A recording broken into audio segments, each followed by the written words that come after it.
বেশ অনেক দিন পর তোমাদের কাছে একটি ডেইলি ব্লগ নিয়ে চলে আসলাম। বেশ অনেক দিন ধরেই কোনো ভিডিও আমি শেয়ার করতে পারি নাই, কিছু অসুবিধার কারণে কোনো ভিডিও করতে পারি নাই, আর তোমাদের কাছে কিছু শেয়ারও করতে পারি নাই। তবে ওই যে শর্টস দিয়েছিলাম, ছোটোখাটো কিছু শর্টস দিয়েছিলাম এতদিন। তো এখন থেকে প্রতিদিনই আমি একটি ডেইলি ব্লগ দেওয়ার চেষ্টা করব।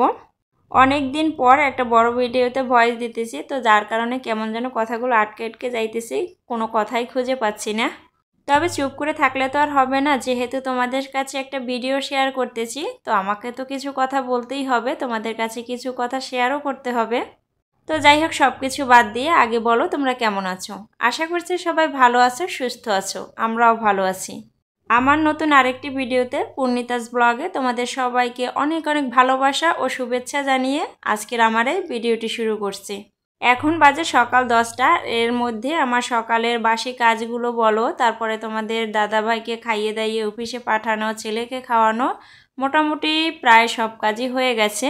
সকালের কাজগুলো তো একটু তাড়াহুড়ো করেই করতে হয়, যেমন তোমাদের দাদাভাইকে খাইয়ে দাইয়ে টাইম মতন অফিসে পাঠানো, ছেলেকে খাওয়ানো, তো একটু তাড়াহুড়ো তো লেগেই যায়। সেই জন্য সব কিছু আগে ঠান্ডা মাথায় কাজগুলো করে এখন আমি ভাবলাম যে এখন থেকে ভিডিওটা শুরু করি। তোমরা আমার সম্পূর্ণ ভিডিওটির সাথে থেকো, আশা করছি তোমাদের কাছে ভিডিওটি ভালো লাগবে। প্রথমে আমি ভাতটা বসিয়ে দিয়ে সকালে নাস্তা করার পর কিছু এঁটো বাসন ছিল ওগুলো ধুয়ে নিয়েছি। এরপরে ফ্রিজ থেকে কিছু মাছ নিয়ে আসলাম, এগুলো এখন ভিজিয়ে রাখবো। তো এগুলো ভিজতে থাকবে, এর মধ্যে আমি অন্যান্য কাজগুলো করব। তোমাদের দাদাভাই খুব ভোরে সকাল 5টা বাজে ঘুম থেকে উঠে এই যে কচুর শাকগুলো নিয়ে আসছিল। তোমাদের দাদাভাই কিছুদিন ধরে বলতেছে আমি দুধমান কচুর ডাঁটা দেখছি, আমি নিয়ে আসবো। আমি বলছি আচ্ছা নিয়ে আসো, কিন্তু একটা পাতা নিয়ে এসো। তুমি এবার কোন কচুর শাক নিয়ে আসবা বলতে তো পারি না। শুধু আমি দেখার জন্য বলছিলাম একটা পাতা নিয়ে আসতে, আর সে সবগুলো ডাঁটার সাথে পাতা নিয়ে আসছে। তো কী আর করার, এখন এগুলো কেটে ফেলে দিতে হবে আমাকে, আর আমার ছেলে তো আমার সব কাজেই তাকে হেল্প করতে হবে। তো দেখো, কচুর ডাঁটাগুলো আমি ধরতে দিতে চাইছিলাম না, কিন্তু তাকে তো এটা ধরতেই হবে।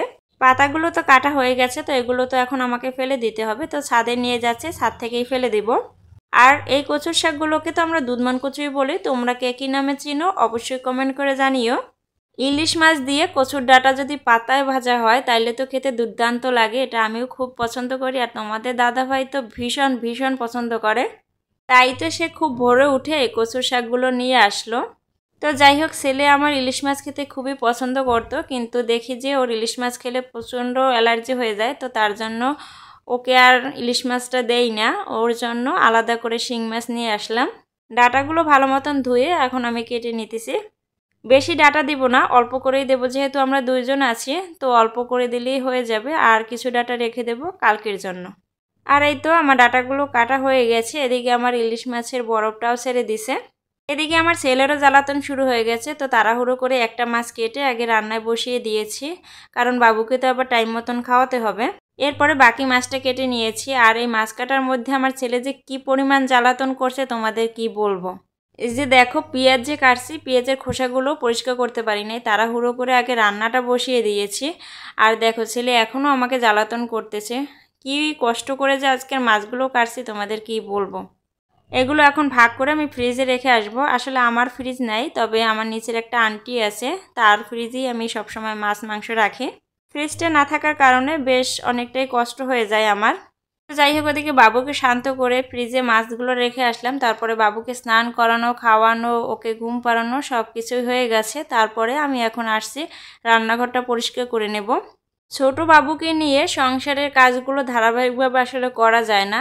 এই যে আমি ভেবে রাখি যে এই কাজটার পরে এই কাজটা করব, কিন্তু এই যে একটা কাজ করি এর মধ্যেই বাবু হয়তো বা কান্নাকাটি করে, তো আর এই কাজগুলো করতে পারি না। ওকে শান্ত করে আবার পরবর্তীতে এই কাজগুলো করতে হয়, একটু সময় বেশি লাগে।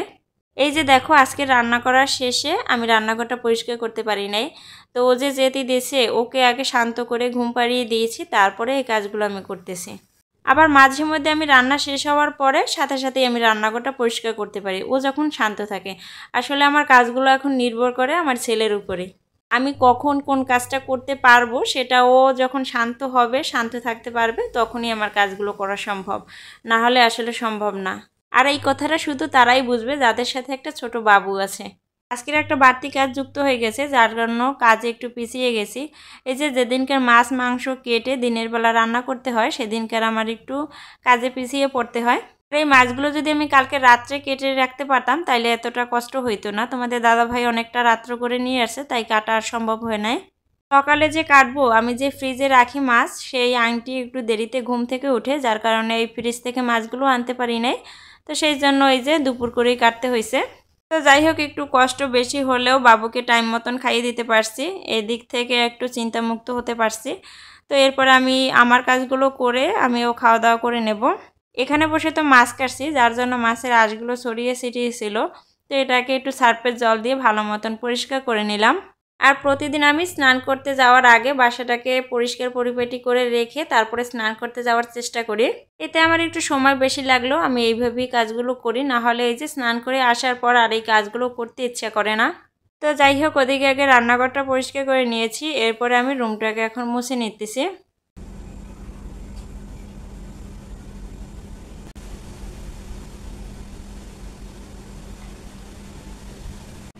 দুপুরে রান্নাবান্না করার পরে দেখো কিছু এটা থালা বাসন হয়েছিল, তো ওগুলো আগেই আমি অফ ক্যামেরায় মেজে নিয়েছিলাম, তো এখন ধুয়ে নিতেছি।